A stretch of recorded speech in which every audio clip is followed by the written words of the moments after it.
आज अपन पढ़ेंगे टाइप्स ऑफ केमिकल रिएक्शंस।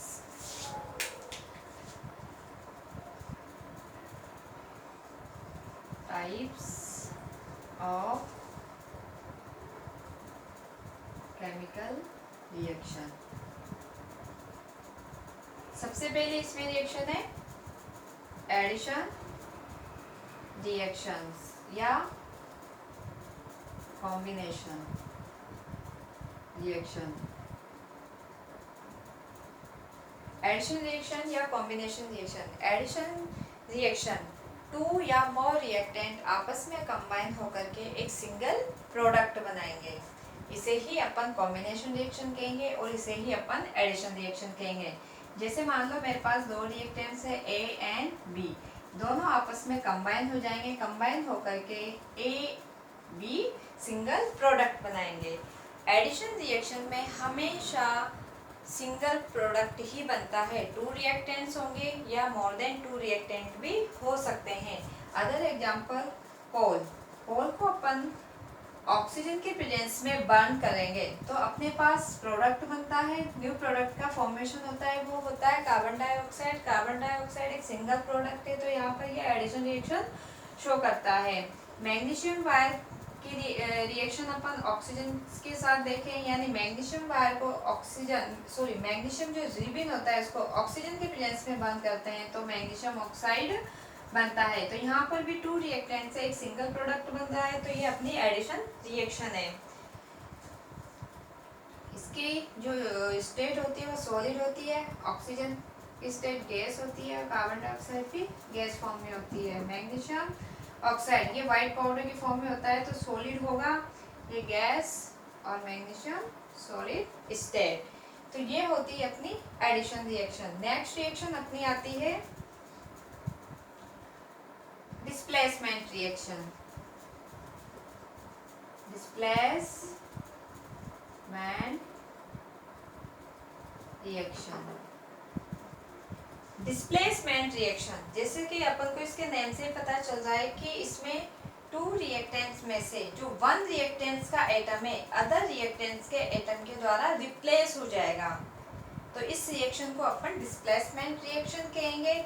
अब यहाँ पर जरूरी नहीं है कि सब्सटेंस में रिएक्टेंट्स में एटम ही हो, ग्रुप ऑफ एटम्स भी प्रेजेंट हो सकता है, यानी जो अदर रिएक्टेंट्स है उसके द्वारा वन रिएक्टेंट के एटम का रिप्लेसमेंट हो सकता है, या एटम ना हो ग्रुप ऑफ एटम हो तो ग्रुप ऑफ एटम का रिप्लेसमेंट भी हो सकता है। फॉर एग्जांपल जैसे मान लो अपने यहाँ पर ए बी रिएक्टेंट है और एक है सी रिएक्टेंट है, तो सी रिएक्टेंट ए बी सब्सटेंस में से बी एटम को रिप्लेस कर रहा है और न्यू प्रोडक्ट का फॉर्मेशन हो रहा है यहाँ पर AC, और बी का यहाँ पर क्या हो रहा है, रिप्लेसमेंट हो रहा है सी रिएक्टेंट के जरिए। इसमें अपन देखें, मान लो ए बी अपना कॉपर सल्फेट हो गया, कॉपर सल्फेट, एंड सी अपना हो गया जिंक। कॉपर सल्फेट का यहाँ पर एक्वस सॉल्यूशन होगा। एक्वस सॉल्यूशन क्या होता है, एक्वस सॉल्यूशन जिसका अपन वाटर में सॉल्यूशन बनाते हैं। कॉपर सल्फेट सॉलिड फॉर्म में होता है, अगर इसको अपन वाटर में डाल देंगे तो इसका सॉल्यूशन एक्वस सॉल्यूशन हो जाएगा और उस सॉल्यूशन का कलर होता है ब्लू कलर, ब्लू सॉल्यूशन। ये ब्लू कलर का सॉल्यूशन होता है। तो ब्लू कलर का सॉल्यूशन होता है जब इस सॉल्यूशन में अपन जिंक के पीस ऐड करते हैं तो यहाँ पर जो जिंक है वह कॉपर सल्फेट के सॉल्यूशन में से जो कॉपर है कॉपर को रिप्लेस कर देगा, यानी इस एटम ने अदर रिएक्टेंट हुआ अपने पास जिंक, तो अदर रिएक्टेंट ने वन रिएक्टेंट में से कॉपर एटम को रिप्लेस कर दिया। तो यहाँ पर अपना copper plus zinc sulphate new product बना अपना जिंक सल्फेट। अब यहाँ पर जिंक ने कॉपर को ही क्यों रिप्लेस किया, इसका रीजन होता है क्योंकि जो यहाँ पर जिंक है वह कॉपर से मोर रिएक्टिव होता है। Zinc is more reactive as compare to copper, copper की तुलना में मोर रिएक्टिव होता है। और ये जो अपन देखते हैं कि कौन सा एलिमेंट मोर रिएक्टिव होगा, कौन सा एलिमेंट लेस रिएक्टिव होगा, इसके लिए एक सीरीज होती है जिससे उस सीरीज को देखने पर अपन को पता लग सकता है कि कौन सा एलिमेंट मोर रिएक्टिव होगा, कौन सा लेस रिएक्टिव होगा। तो इसमें एक अदर एग्जांपल और अपन इसमें देखेंगे।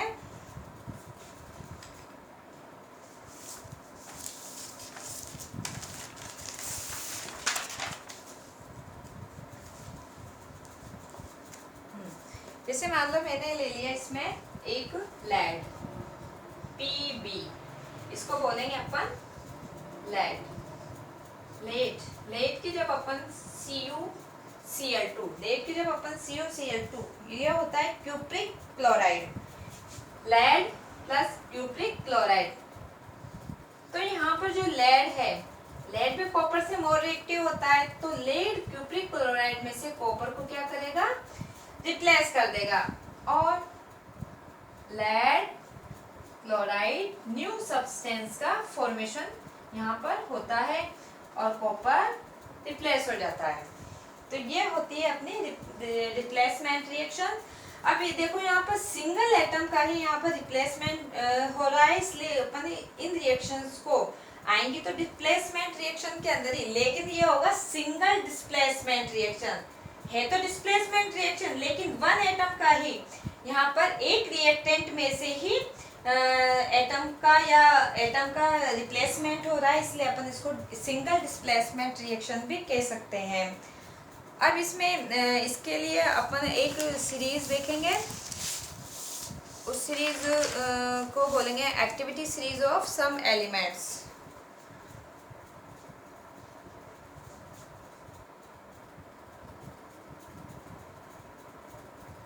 ठीक है,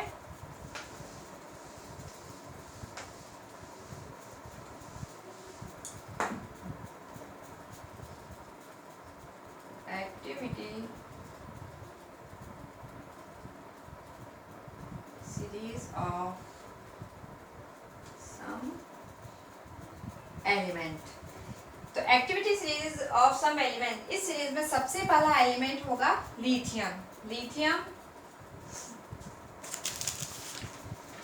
potassium, barium, sodium, calcium, magnesium, aluminium, zinc, iron, nickel, tin, lead PB, hydrogen, copper, mercury, silver, gold and platinum. ये तो मैंने पूरे नीचे तक कंटिन्यू लिखा नहीं है, तो आप लोग लिथियम से नीचे प्लेटिनम तक कंटिन्यू इस तरह से लिख सकते हो। अपन ऊपर टॉप टू बॉटम चलेंगे तो लिथियम से मैग्नीशियम, फिर मैग्नीशियम से एल्यूमिनियम, एल्यूमिनियम से कॉपर, इस तरह। अब देखो इसमें लेकिन जो स्टार्टिंग वाला एलिमेंट होगा वो लिथियम होगा, सबसे लास्ट वाला होगा है प्लेटिनम, सबसे लास्ट वाला एटम होगा इसमें प्लेटिनम। ठीक है ना। तो यहाँ पर टॉप टू बॉटम चलेंगे अपन, अप टू डाउन। तो रिएक्टिविटी ऑफ एलिमेंट जो है, रिएक्टिविटी डिक्रीज होती है, एलिमेंट की रिएक्टिविटी डिक्रीज होगी। और अगर अपन प्लेटिनम से लिथियम की तरफ चलेंगे तो एलिमेंट्स की रिएक्टिविटी इंक्रीज होगी, तो इंक्रीज होगी। Decreasing order of reactivity, lithium से प्लेटिनम तक तो डिक्रीज, और प्लेटिनम से अपन जस्ट अपोजिट चलेंगे लिथियम की तरफ, तो ये रिएक्टिविटी जो है वो इंक्रीज होगी। यहाँ पर इस सीरीज में ऊपर वाला एलिमेंट मोर रिएक्टिव होता है एज कम्पेयर टू नीचे वाले एलिमेंट से। तो ऊपर वाला एलिमेंट जो है नीचे वाले एलिमेंट्स को उसके जो कंपाउंड बना है या कोई भी सब्सटेंस बना है उससे, तो उसमें से उसको रिप्लेस कर देगा। जैसे मान लो सोडियम और कैल्शियम है, तो यहाँ पर सोडियम और कैल्शियम, तो ऊपर मैंने बताया कि ऊपर वाला एलिमेंट मोर रिएक्टिव है, नीचे वाला लेस रिएक्टिव है। तो मैंने ले लिया यहाँ पर कैल्शियम सल्फेट ले लिया। अब कैल्शियम सल्फेट ले लिया, कैल्शियम सल्फेट अगर सोडियम से रिएक्शन करता है तो सोडियम मोर रिएक्टिव हुआ। अपन को ये पता चल रहा है कि इस सीरीज में से पता लग रहा है कि कैल्शियम के ऊपर सोडियम है, तो सोडियम मोर रिएक्टिव है। सोडियम मोर रिएक्टिव होने के कारण कैल्शियम सल्फेट में से कैल्शियम को क्या करेगा, रिप्लेस कर देगा। और यहाँ पर सोडियम सल्फेट बना लेगा और कैल्शियम एटम का यहाँ पर क्या हो जाएगा, डिस्प्लेसमेंट हो जाएगा। तो ये होता है अपना डिस्प्लेसमेंट रिएक्शंस। ठीक है, अब मैं एक एग्जांपल और लेना चाहूंगी तुम लोगों के लिए। जैसे मान लो मैं यहाँ पर कैल्शियम सल्फेट ले लेती एंड अपना होता जिंक होता। तो अब तुम ये इसमें गैस करो कि क्या कैल्शियम सल्फेट, जो अपना कैल्शियम सल्फेट का सॉल्यूशन है, उसमें से कैल्शियम को जिंक रिप्लेस कर सकता है, यस या नो? तो देखो सीरीज में अपन ने बोला कि ऊपर वाला एलिमेंट मोर रिएक्टिव होगा नीचे वाले एलिमेंट से, तो मोर रिएक्टिव एलिमेंट से लेस रिएक्टिव एलिमेंट्स को रिप्लेस कर सकता है। तो यहाँ पर जो कैल्शियम है, कैल्शियम मोर रिएक्टिव है एज कम्पेयर टू जिंक, तो यहाँ पर ये रिएक्शन पॉसिबल नहीं है। जिंक जो है कैल्शियम सल्फेट में से कैल्शियम को रिप्लेस नहीं करेगा क्योंकि calcium is a more reactive, zinc is less reactive. Less reactive elements कभी भी मोर रिएक्टिव एलिमेंट को रिप्लेस नहीं करेगा।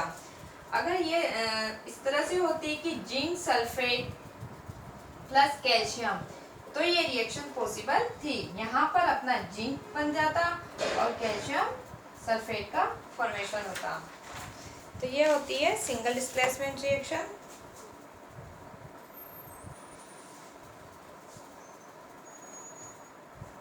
इसके बाद अपन देखेंगे double displacement reaction.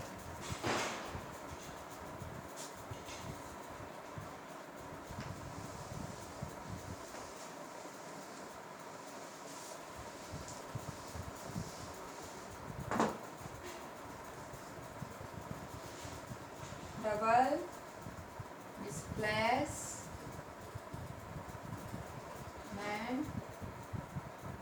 Reaction. Double displacement reactions में क्या होता है कि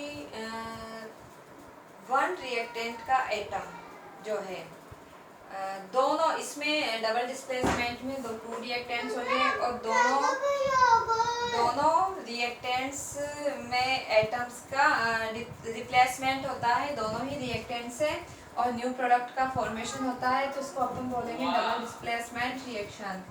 ए जैसे मान लो अपन ने यहाँ पे ले लिया AB प्लस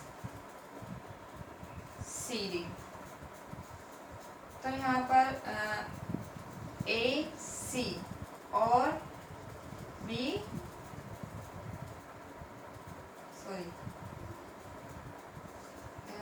इसको हटा लो,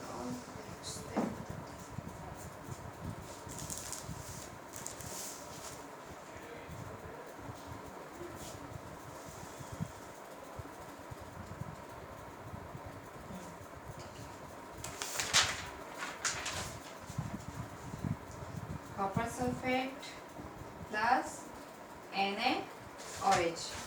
कॉपर सल्फेट और NaOH अपने पास यहाँ पर टू रिएक्टेंट्स है, एक है कॉपर सल्फेट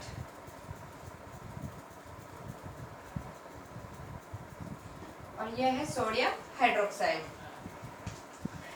तो वन रिएक्टेंट में से भी अब यहाँ पर अपने एटम तो है नहीं, अपने यहाँ पर एटम यहाँ हो सकता है। जैसे डबल डिस्प्लेसमेंट रिएक्शन में अपन देखें तो या तो एटम रिप्लेसमेंट होगा या ग्रुप ऑफ एटम्स का रिप्लेसमेंट होगा। यहाँ पर दोनों ही रिएक्टेंट में एटम का रिप्लेसमेंट होता है एक दूसरे के अंदर। जैसे कॉपर सल्फेट में सल्फेट है तो सल्फेट सोडियम के साथ चला जाएगा और सोडियम हाइड्रोक्साइड का जो OH है वो कॉपर के साथ आ जाएगा।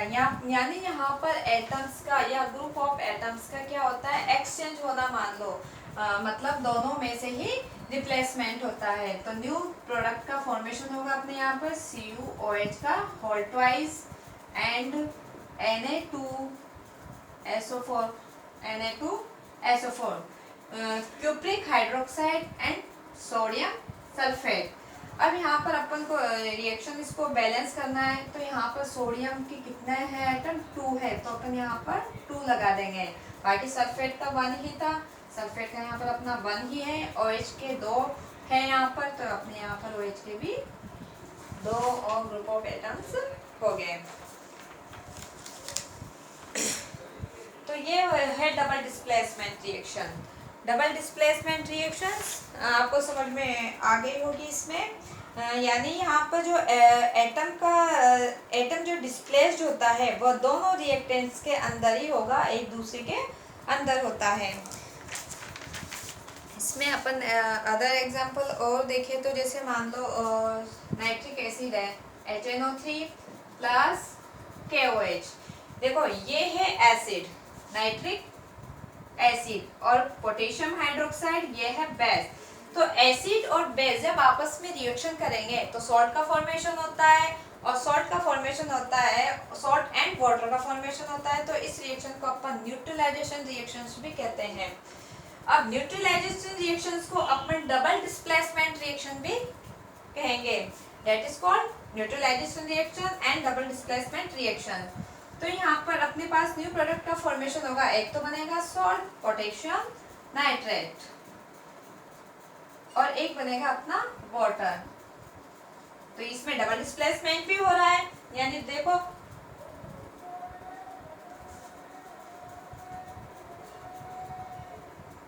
और न्यू प्रोडक्ट का फॉर्मेशन हो रहा है। एक रिएक्शन अपनी जैसे मान लो मैंने लिया एक सिल्वर वाली, सिल्वर नाइट्रेट और सोडियम क्लोराइड AgNO3 NaCl, ये है सिल्वर नाइट्रेट एंड ये सोडियम क्लोराइड। तो यहाँ पर भी one reactants and other reactants. तो इन दोनों रिएक्टेंट्स में एटम्स का क्या होगा, डिस्प्लेसमेंट होगा, एक्सचेंज होना मतलब डिस्प्लेस, इसमें से इधर इसके पास आ जाएंगे और इधर से इसके पास चले जाएंगे। तो सिल्वर के पास क्लोरीन आया तो न्यू प्रोडक्ट बना सिल्वर क्लोराइड, और सोडियम के पास चला गया यहाँ पर नाइट्रेट आयन। ठीक है, तो दोनों ही रिएक्टेंट टू थे, दोनों में एटम्स का क्या हुआ, डिस्प्लेसमेंट हुआ, और दो न्यू प्रोडक्ट्स अपन को यहाँ पर मिल रहे हैं। तो ये रिएक्शन होती है डबल डिस्प्लेसमेंट रिएक्शन। ठीक है, इसमें नेक्स्ट रिएक्शन आती है अपनी decomposition reaction. Decomposition reaction, decomposition का मतलब ब्रेक होना। यहाँ पर जो सिंगल रिएक्टेंट होता है, जो रिएक्टेंट होता है या टू या मोर प्रोडक्ट्स में डिसोशिएट हो जाएगा, टूट जाएगा।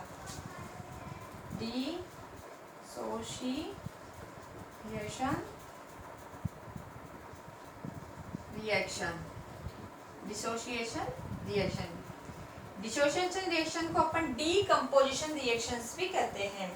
डिसोशिएशन रिएक्शंस या डीकम्पोजिशन रिएक्शंस मतलब वन रिएक्टेंस डिसोशिएट या डीकम्पोज इन टू या more products. For example calcium carbonate. अगर अपन कैल्शियम कार्बोनेट को हीट करते हैं तो कैल्शियम कार्बोनेट को हीट करेंगे तो यहाँ पर calcium oxide and carbon dioxide gas का फॉर्मेशन होता है। Calcium carbonate, calcium oxide and carbon dioxide. तो यहाँ पर जो डीकम्पोजिशन हो रहा है या जो डिसोसिएशन हो रहा है वह हीट के द्वारा हो रहा है, हीट के द्वारा हो रहा है। तो इसका नाम हो जाएगा, इस रिएक्शन का नाम थर्मल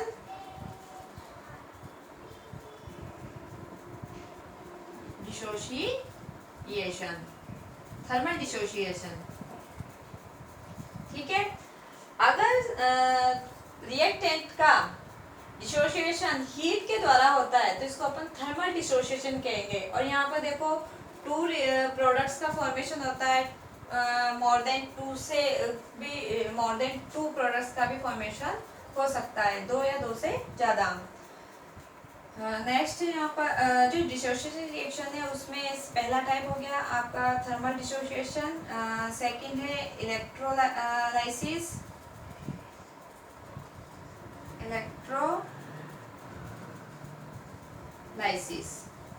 इलेक्ट्रोलाइसिस में क्या होता है कि इसमें इलेक्ट्रिक करंट पास आउट करवाया जाता है, जिससे जो सब्सटेंस है वह प्रोडक्ट्स में डिसोशिएट हो जाता है। जैसे मान लो मैंने यहाँ पर वाटर लिया, ना वाटर लिया, वाटर में मैंने इलेक्ट्रिसिटी पास करवाई, इलेक्ट्रिक करंट।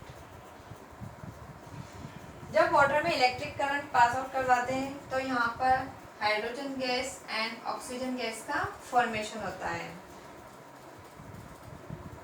देखो वाटर में इलेक्ट्रिक करंट पास आउट करवाने पर हाइड्रोजन और ऑक्सीजन गैस बनती है। यहाँ पर हाइड्रोजन का क्या हो रहा है, इलेक्ट्रोलाइसिस हो रहा है, तो इस रिएक्शंस का नाम होगा इलेक्ट्रोलाइसिस डीकंपोजिशन या इलेक्ट्रोलाइसिस डिसोसिएशन। नेक्स्ट टाइप होगा इसमें फोटोलाइटिक,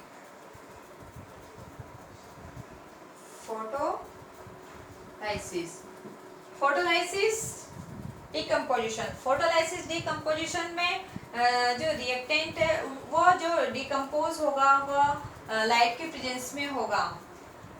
जैसे कि मान लो AgBr, सिल्वर ब्रोमाइड जब लाइट के प्रेजेंस में रखा हुआ होता है तो धीरे धीरे यह न्यू प्रोडक्ट्स इसमें बनने लग जाते हैं, राइट। Ag+Br2 और यहाँ पर ब्रोमीन गैस का फॉर्मेशन होता है, AgCl ले लो, ये भी लाइट के प्रेजेंस में धीरे धीरे इसका कलर चेंज हो जाता है, 2Ag+ क्लोरीन गैस बाहर निकलती रहती है। तो फोटोलाइसिस जब अगर रिएक्टेंट्स का डिकम्पोज या डिसोसिएशन लाइट के प्रेजेंस में होता है तो उसे अपन फोटोलाइसिस डिकम्पोजिशन कहेंगे। अगर सब्सटेंस का या रिएक्टेंट्स का डिकम्पोज अगर इलेक्ट्रिक करंट की प्रेजेंस में होता है तो इसको अपन इलेक्ट्रोलाइसिस डिकम्पोजिशन कहेंगे, और अगर हीट के द्वारा होता है तो इसको अपन थर्मल डिकम्पोजिशन या थर्मल डिसोसिएशन कहेंगे। तो इसमें डिकम्पोजिशन रिएक्शन या डिसोसिएशन रिएक्शन,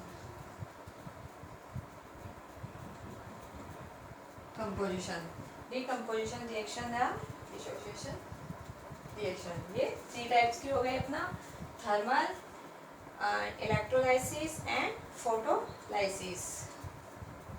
ठीक है।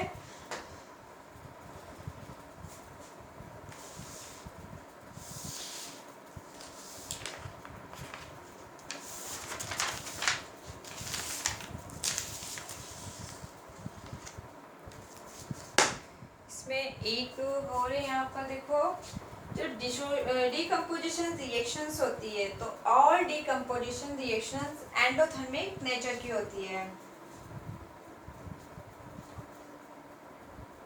और डिकम्पोजिशन रिएक्शंस एंडोथर्मिक नेचर की रिएक्शन होती है। एंडोथर्मिक रिएक्शंस क्या होती है, एंडोथर्मिक रिएक्शंस जो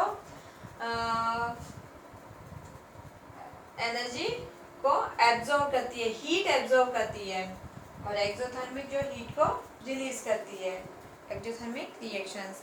जैसे मान लो फोटोसिंथेसिस है, तो फोटोसिंथेसिस जो रिएक्शन है वह एंडोथर्मिक रिएक्शन है, क्योंकि वो अपना फोटोसिंथेसिस के प्रोसेस में ग्लूकोज का फॉर्मेशन होता है जो वो वहाँ पर सनलाइट का यूज करती है। रेस्पिरेशन है तो रेस्पिरेशन में ग्लूकोज मॉलिक्यूल का ब्रेकडाउन होता है स्मॉल मॉलिक्यूल में। तो यहाँ पर जो रेस्पिरेशन प्रोसेस है, रेस्पिरेशन प्रोसेस एक्सोथर्मिक प्रोसेस है, बट फोटोसिंथेसिस एंडोथर्मिक प्रोसेस है। इन दोनों रिएक्शंस के बारे में अपन बाद में बात करेंगे। फिलहाल आप लोगों को इतना ही